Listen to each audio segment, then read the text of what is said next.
What you're looking at here is a failed turbocharger from a Mini Cooper.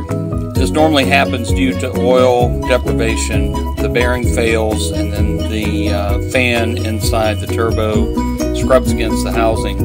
You can see here the blockage inside the port to the turbo, and this is the oil line supplying the turbocharger that's also blocked. This is the return line going back into the engine block.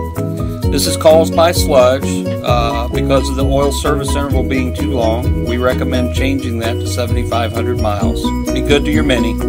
See you soon.